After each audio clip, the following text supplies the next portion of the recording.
আমরা ঐক্যের রাজনীতি করতে চাই, আমরা জাতীয় ঐক্য তৈরি করতে চাই, বিভেদের রাজনীতি সামনে দেখতে চাই না।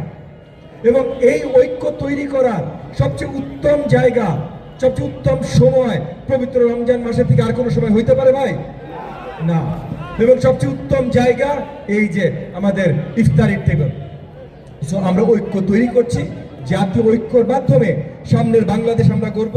ঘড়ি মার্কা ওনারা ইতিমধ্যে জানিয়েছেন যে ওনারা হয়তো আসতে পারছেন না, ওনারা ফুল দিয়ে অভিনন্দন জানিয়েছেন যে ওনারা ইন প্রিন্সিপাল ইন স্পিরিট আমাদের সাথে আছেন।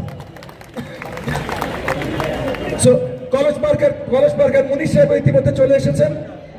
ঘড়ি মার্কার ফুল আপনাকে অসংখ্য, সবাই একটু হাততালি দেন আমাদের ঘড়ি মার্কা ভাইদের জন্য। ঘুরি মার্কা রকিল ভাইকে আমাদের জন্য আমাদের স্বাগতম, ধন্যবাদ। এবং আমরা অত্যন্ত আনন্দের সাথে উনার পাঠানো এই ফুলগুলো অ্যাকসেপ্ট করছি। তো এই যে যেটা বলছিলাম যে ঐক্য, জাতীয় ঐক্য জনাব তারেক রহমান আমাদের প্রধানমন্ত্রী শুরু করেছেন, আমরা ঢাকা 13 আসনে এইখানেও জাতীয় ঐক্য তৈরি করছি ইনশাআল্লাহ। এই যে কলেজ মার্কা ভাই চলে এসেছেন, আপনি একটু সামনে আসেন ভাই, আমাদের কলেজ মার্কা ভাইয়ের জন্য সবাই একটা হাততালি দিয়ে দেয়। 10 জনের মধ্যে 5 জন ইতিমধ্যে এখানে প্রস্তুত, 6 নম্বর একজন আসতে পারছেন না কিন্তু ফুল পাঠিয়ে দিয়েছেন। হ্যাঁ, 9 জনের মধ্যে 6 জন, 9 জনের মধ্যে 6 জন কাউন্টেড ফর। এখনো আরো 3 জন আসতে একটু দেরি হতে পারে, আমরা তাদের জন্য দোয়া রাখছি।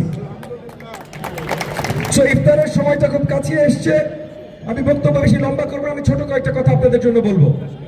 যারা এই রাজনৈতিক কর্মী আছেন এবং যারা এলাকাবাসী আছেন তাদের জন্য, এই এলাকার সকল সমস্যা সমাধানের জন্য আমরা কাজ করছি।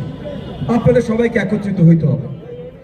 যারা এখানে বাড়ির মালিক আছেন, আমরা পুলিশ প্রশাসনকে ইতিমধ্যে জানিয়ে দিয়েছি প্রত্যেকটা বাড়ির মালিকের কাছে অনুরোধ জানাতে, এবং এই অনুরোধে যারা যদি তারা কান না দেন আগামীতে যে হয়তো আমরা কিছু ব্যবস্থা নিব, বাট অনুরোধ জানাতে যে তাদের বাড়ির ফেসিং যতগুলো গলি আছে প্রত্যেকটা গলি বা রাস্তায় যেন মিনিমাম 2টা করে লাইট লাগায় দেয়।